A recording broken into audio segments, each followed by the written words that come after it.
Before we start the show, I just want to make a couple announcements. Minneapolis is hosting the NCAA Women's Final Four next weekend, and we can't wait to celebrate women's sports and be a part of some joyful energy in downtown Minneapolis.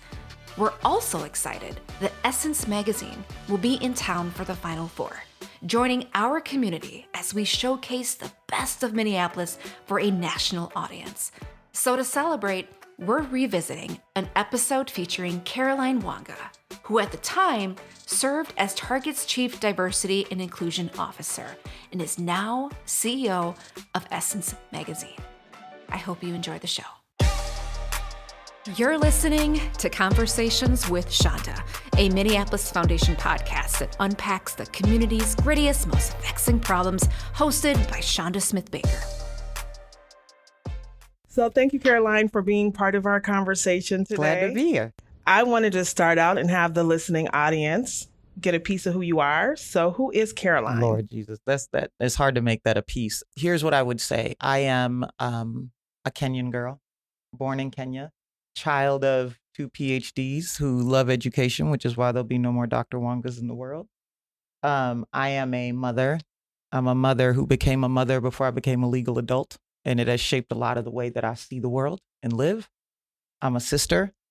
I am a friend, an aunt, but I'm also a member of the Minneapolis community. I've lived here for 30 years. And so it is a place that is more than a location. It's been critical to how I came to be who I am and how even you and I know each other over the last 20 years.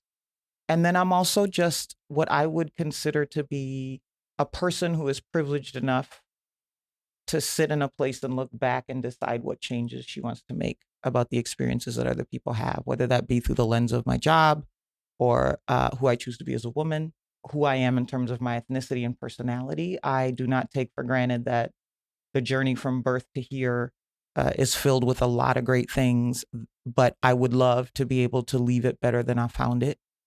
And that is the space that I'm living in today. I have a daughter. Her name is Cadence. She's a fantastic, compassionate human being. Her common sense and book sense aren't always in the same place, but all parents would say that. And she knows I say that. So when she hears this, she'll be fine. But that's who I am. Anything I didn't share? No, but what I think about often is how we reflect of, can you believe where we are? Lord, what we wouldn't give for our journey now.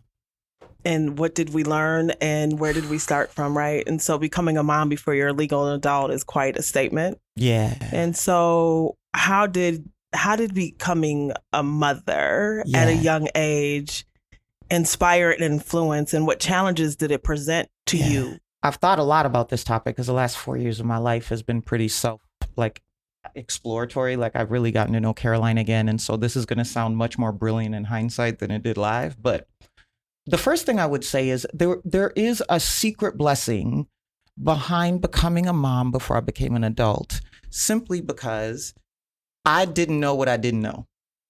And so when I look back at the moment that I became a parent, there is a grit that I have that I didn't know was grit because I didn't realize that the 17-year-old mom situation I was in was supposed to be difficult, was supposed to be against the odds. I knew those things intellectually, but I personally hadn't yet matured into an adult enough to process it as an adult. So I lived in the 24-hour periods in the sense of raising my child. And so there was a grit related to that I really do benefit from now. That is about I live in this idea personally and professionally. I have the unmitigated gall to believe in futures other people can't see. And I think that the moment where I became a mother and the different ways in which people were both supportive and concerned appropriately for what it would do to my future, I had this quiet rebellion that was, I'm going to show you that this is not going to end my potential. I'm going to show you that I might have to rearrange the schedule of the things I'm going to do in my life, but I'm still going to live my life. I'm going to show you that I'm not going to be a statistic. I'm going to show you that even if I have to go, and this is real, even if I have to go and donate blood plasma to buy groceries. I'm going to show you. I'm going to show you why I'm starting a cake business underground, and my friend Chanda's letting me sell pies in her kitchen. True story. Illegally, I was working because I lost my work permit, but and I was like fine at making cakes. But I'm just going to show you that this won't stop me. But I don't know that at the time I knew I didn't have the vision to go, and this is what it's going to be. I was just motivated by like, I'm not going to be the failure y'all think I'm supposed to be because of the variables. And I am so grateful for that on this side of my life, where in a body of work related to resolving issues of parity that have systemic personalities to them, I see the day when those things don't exist. I have the grit to exist beyond what people win and learn as they try to do this. I have the patience to allow people to go on their journey at their pace, but I never dilute the intent of the destination. And I'm okay if I'm the only one that believes it till everybody else sees it. And I have thought about this a lot in my life, and it has been, that moment is one of the louder moments. There's been many of them throughout my life with parents and friends and other things, but I think there is a grit and a patience and a resilience and a de-victimization kind of spirit to how I roll that when Cadence came into my life got created, that I value differently now. Yeah, that's what I'd say. That's really good. Thanks. You're welcome. Because, I used to sell cakes, y'all. Yeah, they were good though. They were good. The other point that I think was pivotal, and you'll have to affirm if it was or wasn't, but losing your work permit. Yeah. Right? Like that could have landed you in a really bad place. And maybe it did for a moment, but it also allowed you to perhaps see an opportunity that you wouldn't have seen the same way had you not lost it. Yeah. I mean, the story of being an immigrant has so many facets to it, regardless of where you immigrate from. And for me, we came under my parents. And so the visa we were on, all of that stuff was related to my dad coming here for his education. So for those that are wondering, yes, we were legal. We decided, my parents decided, because we were children, to pursue permanent residency. We applied for it as a family. It took the powers that be a really long time to move to the next stage, which was interviews. So when we walked into the interview, I had aged out of the application, and I didn't know that until I walked into the interview, and the gentleman interviewing us said, "You have to leave the room. You're no longer." So we had no idea till we walked in there. We wish we would have been told that, but the process to get to interview took years. So I was at the right age when I applied, but at the interview, I was over 18. Over 18, and we didn't find out. They kicked us out of the room. So it wasn't even anything we had a prediction around. Well, the consequence of getting kicked out of the room was that I no longer had a legal status because we were in the process of applying for permanent residency. And as long as I was in process, I had a status. It was the status of in process from political asylee to permanent resident. You kick me off the application and I don't have a status. Now, the solve was I had to restart the process, but because I was in a status that I was, you have to have a work permit to be authorized to work when you're in the status that I was in, which is not abnormal. And you have to renew that work permit every year. In fact, your social security card says not valid for employment without additional documentation. That's what's stamped on your social security card. And so when I came off that application, I also lost the right to work, because now I don't have a legal status to get a work permit to be employed. And you were a mom and you had bills to pay. I had a 5-year-old. And so I walked into the job I was working and told him I couldn't work there anymore, and cried with the boss that I had because she couldn't do anything. And the next big milestone coming up was Cadence's 5th birthday. And Cadence wanted a Barbie cake. And I couldn't afford a Barbie cake. So I went to a store that I found, and she had the pan to make a Barbie cake. I asked her to show me how to make the Barbie cake. And there I found out that she taught cake decorating classes. And so I enrolled in her cake decorating classes. And for the season, which ended up being almost 2 years, that I was ineligible to work, I made cakes. And friends like Chanda would allow me to cater their events. And I used to do this thing called the Taste of the Holidays, where I'd make pies and take orders. But it all started with wanting my baby girl to have a birthday party. And I learned how to make the cake from the lady at the store. I borrowed tables from my church and put them in my backyard. And I didn't really have any money for a theme, so I called it a play date party, which meant we just gonna play with toys and have a Barbie cake in my backyard at 1614 Emerson. And you just make it through. But it was a significant altering experience because my ability to provide for my child was disrupted by a systemic error. And I don't think there's a person out there that hasn't had an experience like that, where something beyond your means creates a moment where you're not sure if you'll be able to survive. But the beauty of it is the village, right? The village that is you, and the village that is everybody that was raising me and Cadence at the same time.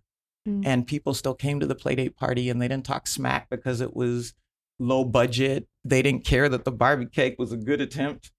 And I just kept renting pans and baking cakes till I could work again. I was working anyway. I was hustling.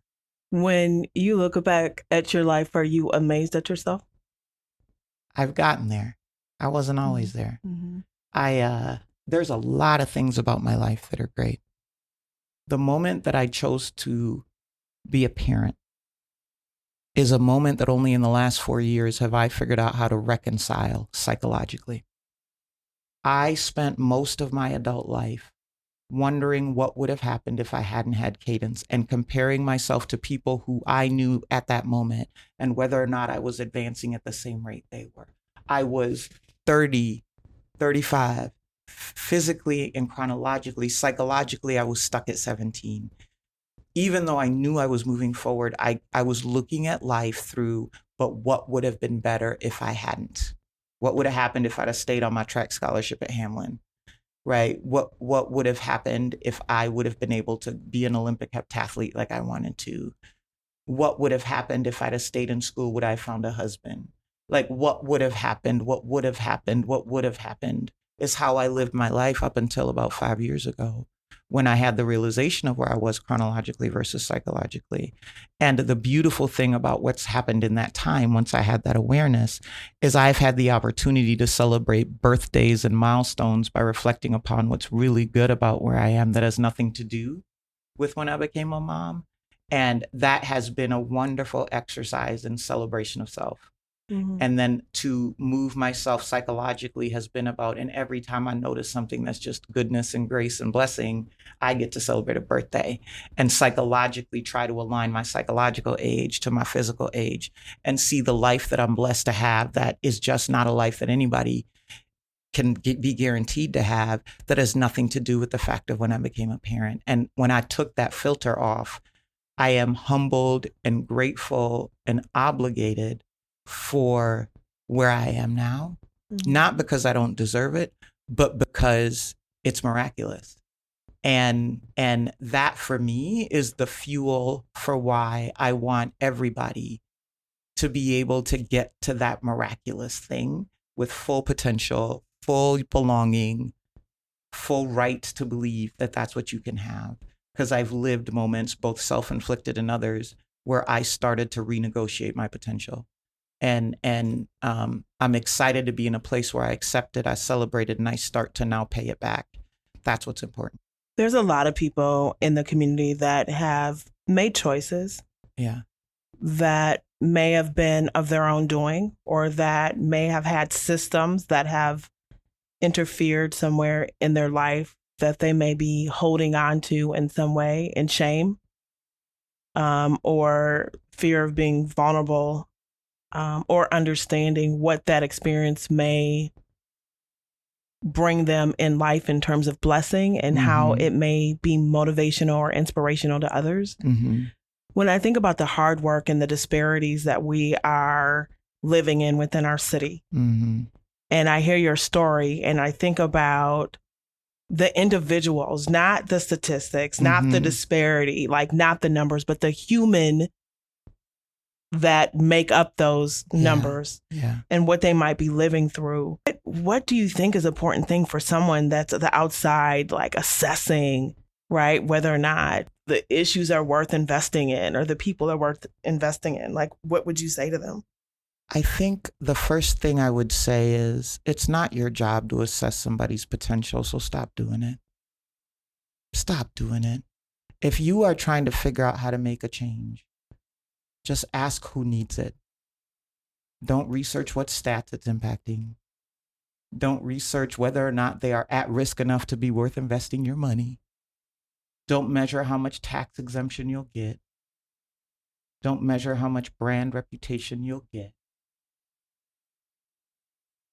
Function in the spirit of individuals. You as a person and them as a person. And what is the privilege exchange that can happen between the two of you? Because there is too much thought that choosing to invest in communities that are up against systemic barriers is one way. It's give so they can, right?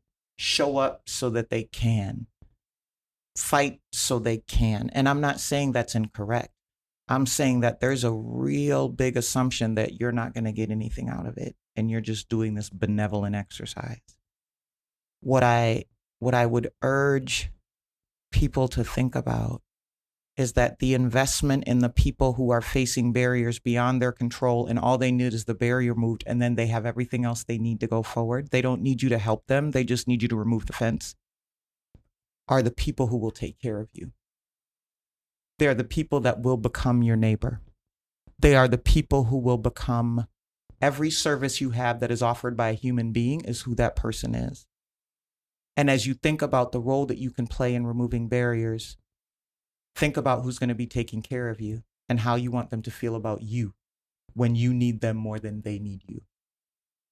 And if you are worried about how they will treat you when they're taking care of you in your elder stages, when they're the ones paying the taxes that help you live your next stage of life, when they're the people creating the software that extends your life, think about if you're okay with how they would feel about you. It's the same reason why we don't insult a waitress when we order food, because I don't want nobody to spit in my food. Mm-hmm. Will they spit in your food? Or will they serve you with honor? And what role do you play on how they think about you when they get the choice because they are in charge of your care financially, societal, geographically? How do you want them to feel about serving the people who had the opportunity to play a role for them? And will you feel good that you've invested in a way that they'll return that? Or will you be concerned that you were too obsessed with other things and now you're not sure if they'll give you the full capacity of what they have because you didn't give them what you had when they needed it? A privilege exchange. That's a privilege exchange. Yeah, that's good. So I've known you since back when? I mean, if the walls could talk. If the walls could talk, we wouldn't want them to talk. Or we make a movie first. Yeah, so we can control the narrative. That's right. I've watched you evolve and you've become bolder and bolder. And I've heard you talk about who you are as non-negotiable. Mm-hmm. Can you say how you arrived at that and why you share that as part of your giving to community and your community at Target, that who you are is non-negotiable? So first of all, I would say we evolved together. I would say we watched each other. We walked together. We fell together. We stood together. We laughed together. We had fun together. So I would say I think our evolution was collaborative. I think we've walked that journey together. And I've watched you in the same way you've watched me. Right. What I would say about the who you are is non-negotiable piece, it's actually, I would categorize it as actually an exercise in atonement. And what I mean by that is I am hypothetically angry about how long it took me to step into all of who I am. Because the liberation I live in now is so wonderful.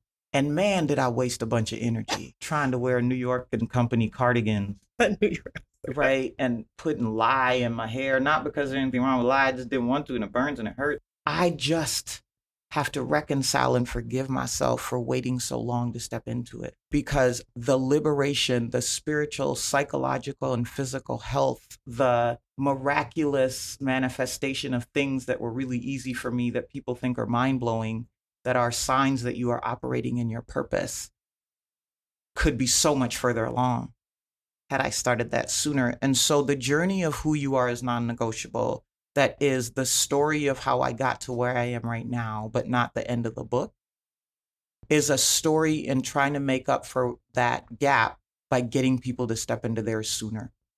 Because the experience in living of all of who you were created to be and pursuing that as the impact you're supposed to make in the world is the sweetest thing you've ever felt. You will feel grounded. I've talked about, I'm a D+ Christian, like he's just not done working with me. And I talk about, there's a concept in the Bible around Jesus being in a boat with some disciples. Y'all gonna see how much of a D+ Christian I am right now. Jesus being in a boat with the disciples and there's a storm. And they ask Jesus to calm the storm. And that story is fine. Who you are and not is non-negotiable is about learning how to calm yourself agnostic of the storm raging. Because being centered to who you are gives you a confidence that no matter what's happening around you, you'll be fine. And what you are bringing to the table is exactly what you're supposed to. And it's an acquired taste, so everybody ain't supposed to like it. And instead of pursuing the people who you want to like it, go after the ones that already do. And spend 90% of your time doing what you're naturally good at and 10% just mitigating the risk of what you're not good at. Accept the people that don't want to be in your space because they can't be next to your authenticity, and find the people who are comfortable with it. And then figure out how to, with your own liberated authenticity, allow others to coexist with yours. And if the world and individuals within it got to that place sooner, oh my God, how many problems would be solved? And how many things would not manifest because we're making other people responsible for our own issues with ourselves, right? And if people can get comfortable with themselves, what do we jump past? Systemic issues go away, by the way, because most of them are created by a self filter, right? Not a us filter. And so you would stop building systems based on what's best for you. You would build systems based on what's best for the least. Because it would be much easier to find the people that really need the help, because the ones who don't would be standing strong in who they are and offering the dividends of that to those that haven't gotten to that place. And that's what who you are is non-negotiable. It's an exercise in atonement to resolve the gap between when you don't know who you are and you know who you are, and trying to get people to that place sooner so we can go kill it in this world is what it's about. And how does that manifest in a workplace? Well, first of all, it has to do with where you choose to work. Okay. One of the quotes that I use often when I do that talk is, who you are is who you are. If you can't be who you are where you are, you change where you are, not who you are.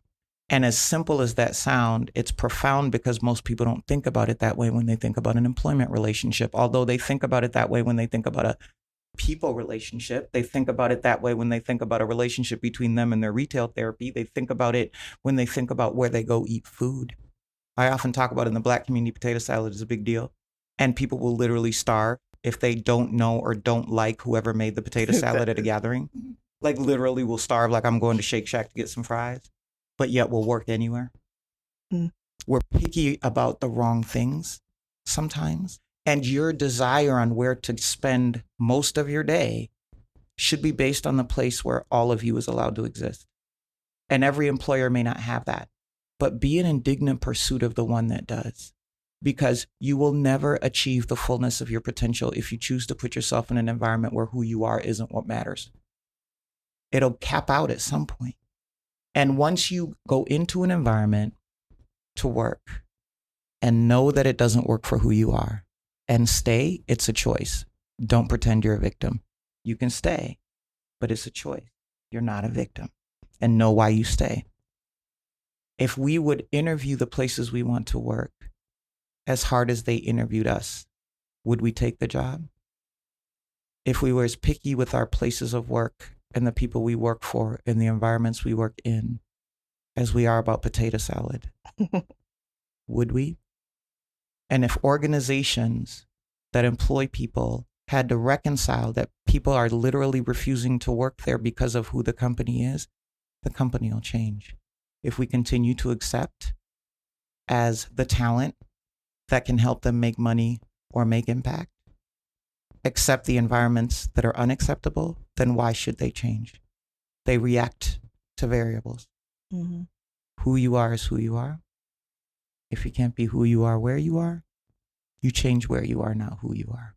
So now that we've gotten to know you personally and some things about that were pivotal to your own journey, can we talk a little bit about Target? You can. You absolutely can. And now that we just had this workplace conversation about how you show up. And so you've had a few jobs there at Target. I mean, never intended to be in corporate that long at all. Did you ever intend to be in corporate? Heck no. Yeah, I thought I was going to say that. I did. I thought you were going to say the other H word. And here's why. This is where you and I met. I went into community work when I had my daughter. And every day I was fulfilled, agnostic of other variables. I went into corporate simply to be able to raise my child. I just compromised. I said, it's cute that you want to have a mission, but you got a mouth to feed. So go get some money. So I went corporate. Mm-hmm. It wasn't a career decision. It was a survival decision. And when did it move to being a career decision? 5 years ago. Seriously? And I'm going to tell you why. Yeah, tell us why. So I started in supply chain and in Texas. And I knew... Why were you in Texas? Can we just... I was in Texas because I dropped out of college when I had my daughter, and I childed 2 PhDs, as I told you. And so the value of education in my family system is loud. And I was starting to get feedback as I was working in different nonprofits that moving upward would be difficult without a degree. And I was salty about it. I was like, I'm not going to be no smarter.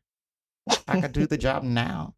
But it just was becoming a barrier. So I had been trying to go back to school and ended up finding a historically Black college in the city of Tyler, Texas, that had a single parent program that removed the barriers to single parents, not a scholarship. And visited in October, left in January, nothing to lose. And it was just to get the degree to shut people up. And then that's how I ended up working at Target. I had a summer internship. They had a distribution center there. Knew that I was like, okay, this corporation isn't as bad as I thought it would be. Because of course, as a nonprofit girl, I thought I'd sold out and become a corporate drone.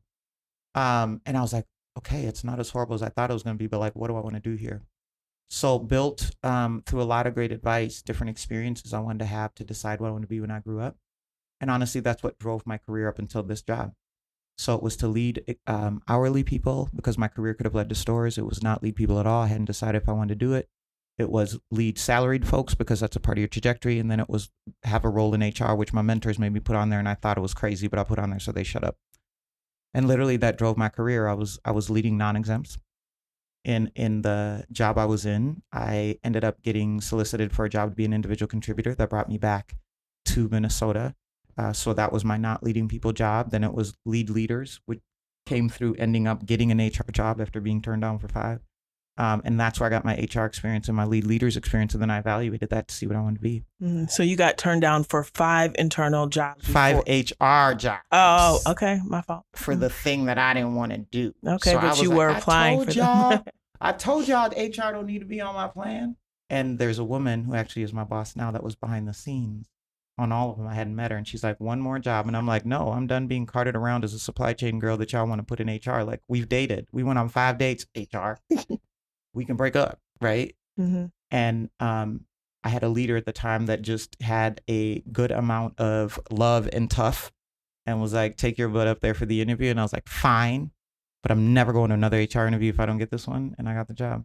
Mm-hmm. And it was as a generalist. And so now you're in what role? So now I'm in the diversity and inclusion role, which came out of evaluating all of those experiences, plus an experience leading our African-American business group, where I said, if I'm going to spend more time in corporate, I need to be informed about what I want to do. And so those 4 experiences plus that one were what I evaluated and said, I want to be a D&I practitioner in the corporate sector. It was the closest I could get to a soul within corporate and got me back to what I love to do when I finally became visible to it, which was through the business group role. And I gave Target first right of refusal. So I showed him the plan. I showed it to my boss's boss, my HR partner, and the person who had the job at the time. And I said, are we all in agreement? You are funny. So this was 5 years ago? Is this the 5 year? This was technically in 2012. Okay. And I promoted myself over time on this piece of paper and said I wanted that job in July 2018. Can you so I know what the piece of paper looked like. Mm-hmm. but can you just share for the audience, what did you do exactly? On my piece of paper? Yeah. There's two versions. The first one was when I was trying to figure out what I want to do. And I had 4 experiences. I said what I want to get out of each of them. And those drove the first 5 years. When I was done with that first part of my career, when I was done with that and did the second map, which is the one you're talking about, at the time I was an HR generalist. So what I had as experiences are what informed wanting to be a D&I practitioner. And then what I did is I defined through what I would get to do as an HR generalist, the businesses I wanted to support so that I could get visibility to the businesses that the D&I practitioners work with in the company.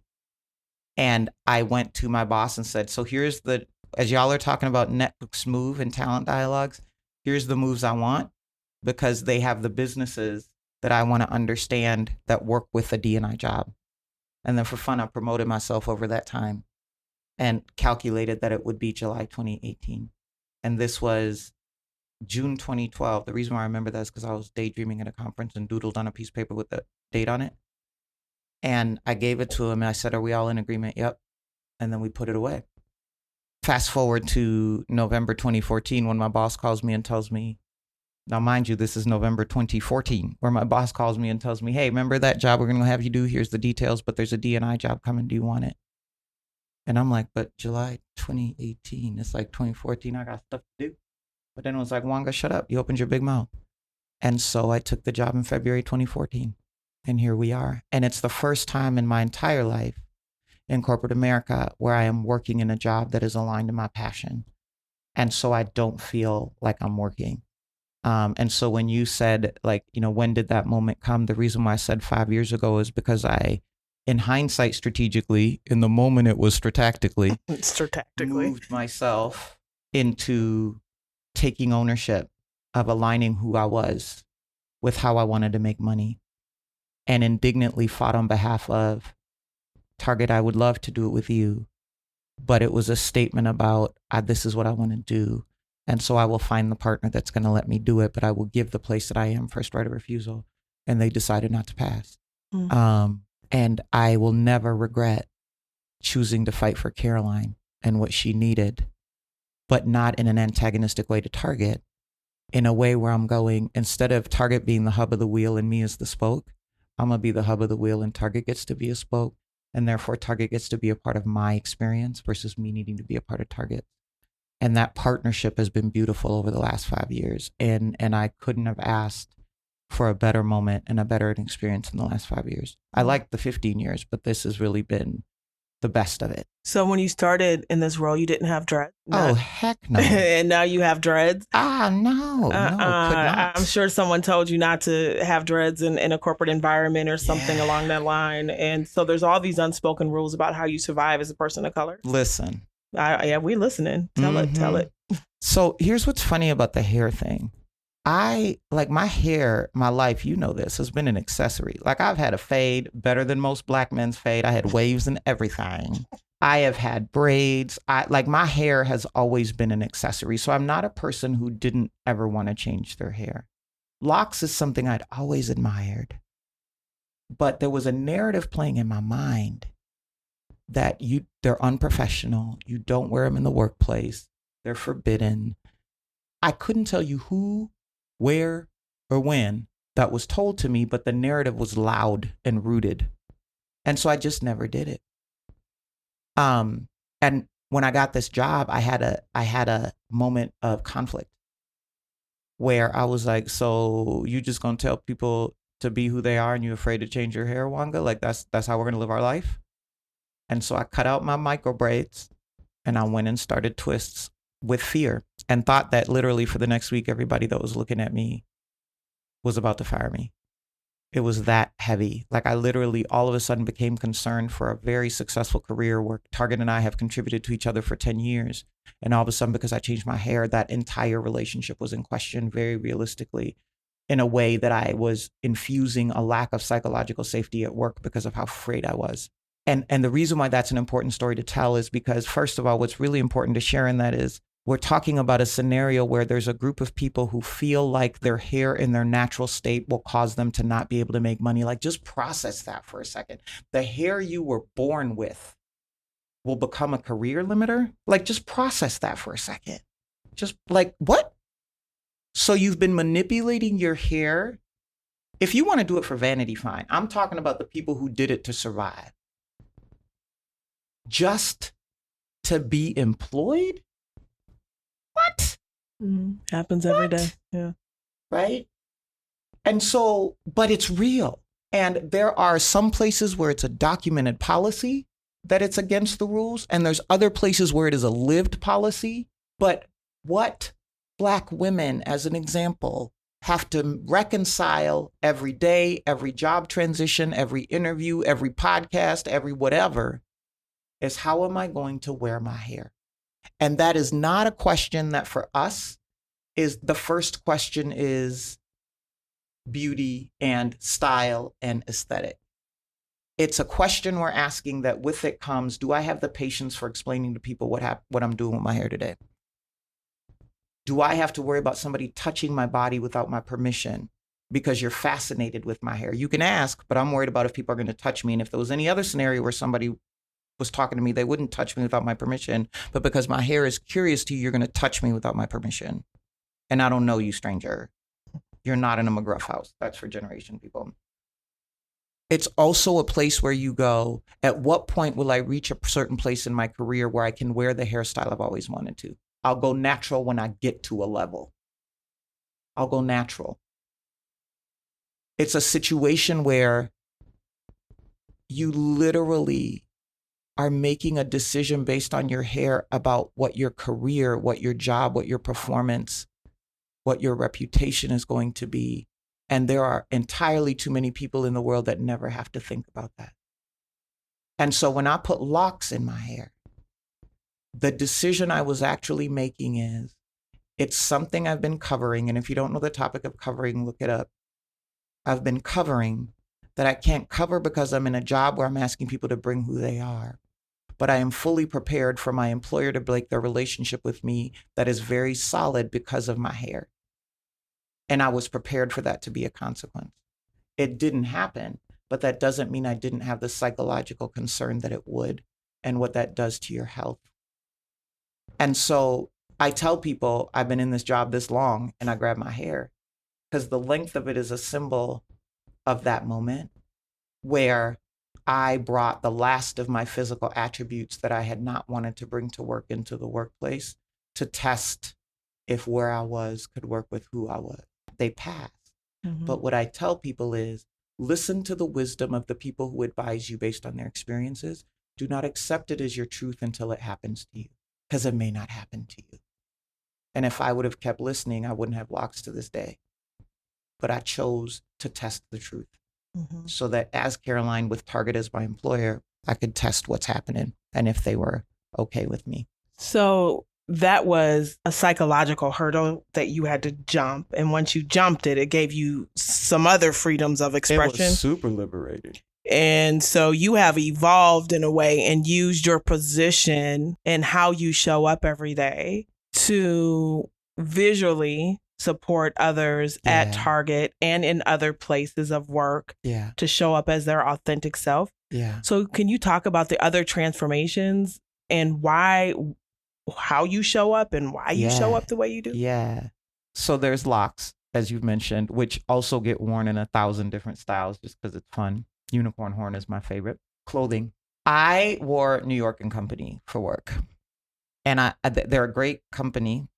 And this is not a shade to cardigans, but I hate cardigans. I don't like them. And I had two sides to my closet. I had the closet I wore because I thought that's what I had to wear to continue to be seen successful at work. And I had the closet I wish I could wear to work. And I wish I had enough time outside of work to wear everything in it. And so part of it was adjusting to putting on my version of what's appropriate for how I walk into professional spaces and not having it be dictated by what was the majority I was seeing versus me.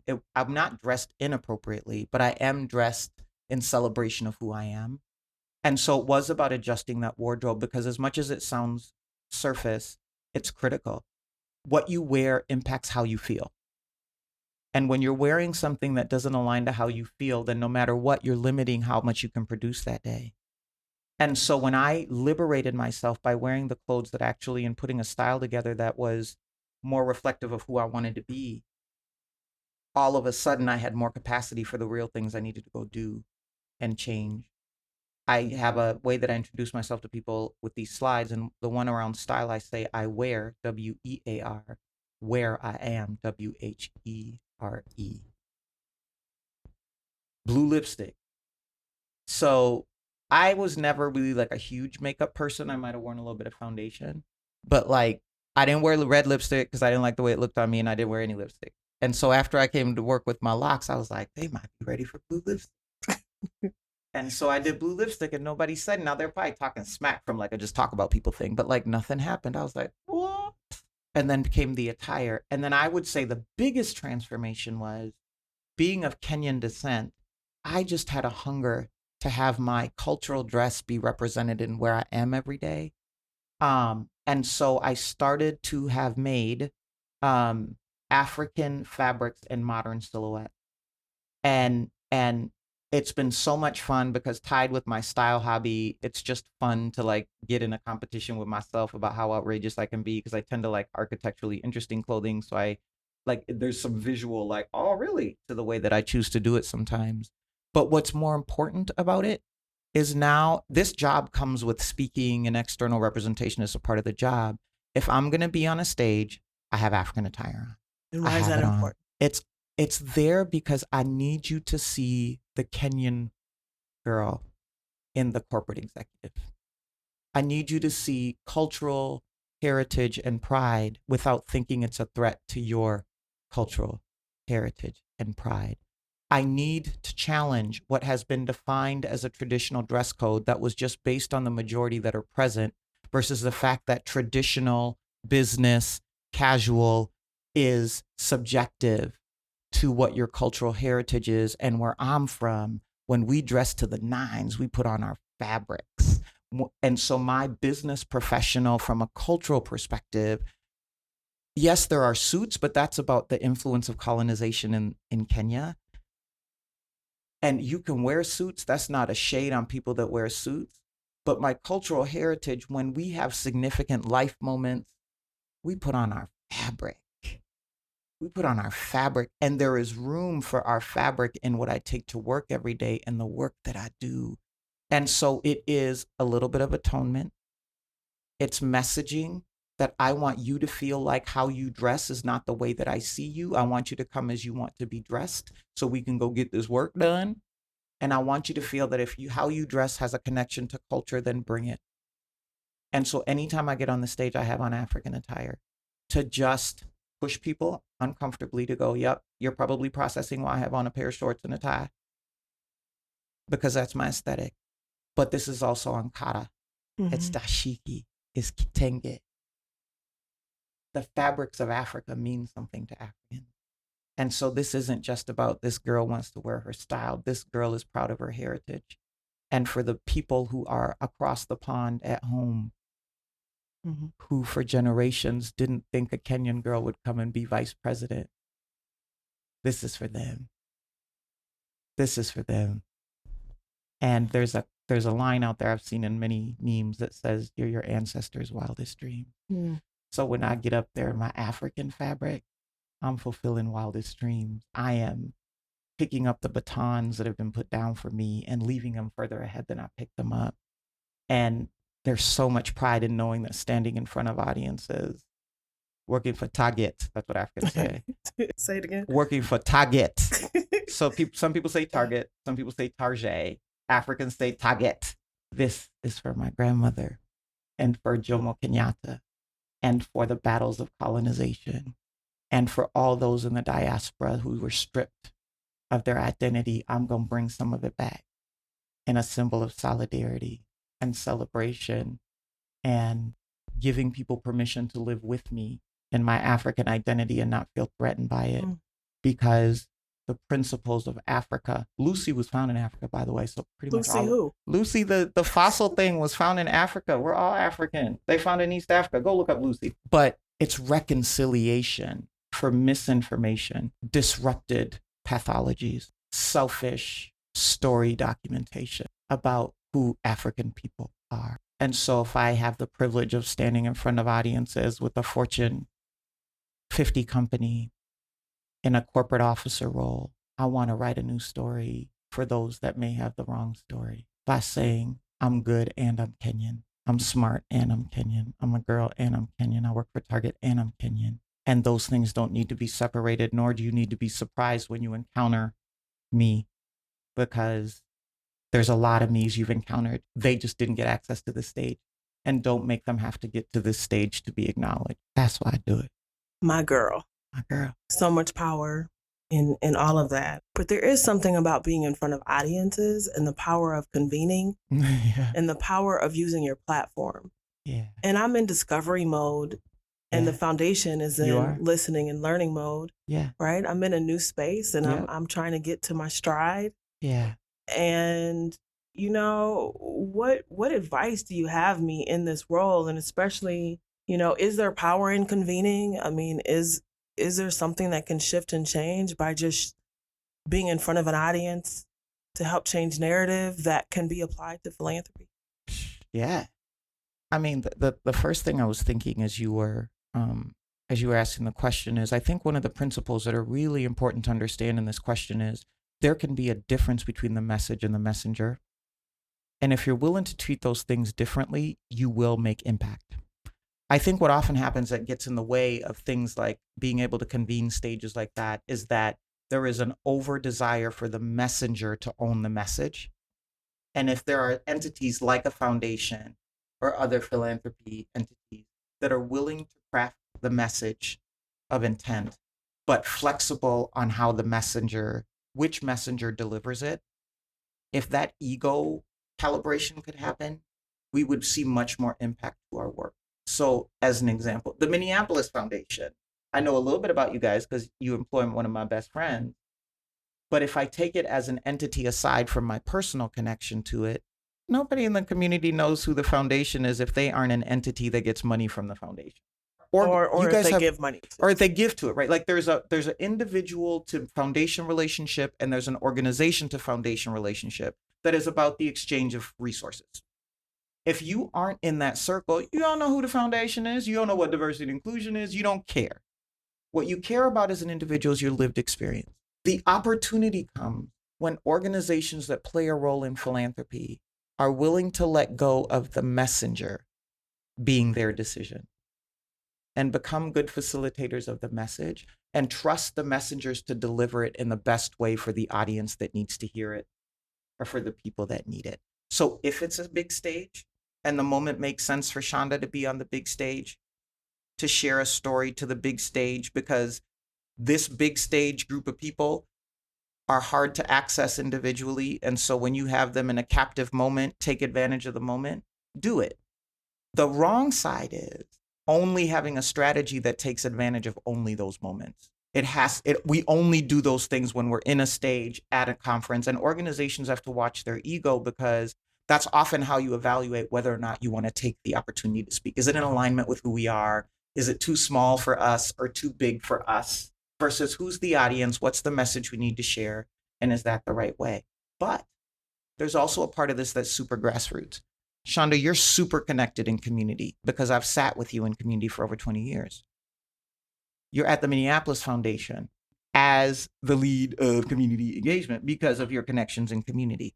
My hope would be that you are allowed to use the expertise of being a member of community and having a network of community to influence the work the Minneapolis Foundation wants to do however you need to. And that you're not being forced to do PowerPoint presentations just because that's the way of doing things. That you're allowed to bring your strength of connection, activate the Minneapolis Foundation's mission in the way that you can with your network, that the person sitting next to you might not be able to do because they don't have the network, but they can do it differently and you both be right. And we often find ourselves in places where the stage, the moment, the messenger is something that we judge each other against or we decide isn't good because it's not traditional or the way the person who's talking to us did it. And so as much as I get on stages, I do a lot of grassroots stuff on my own that I have never written down on a process map and never will. I do a lot of relationship capital, but that goes back to how you and I grew up. We're community organizers at the end of the day. Our number one plan is always door knocking, tea, and conversation. We go meet kids after school to get them to do what we need them to do We go sit with mothers at North Point to get them to do what we need them to do. We don't need a strategy deck.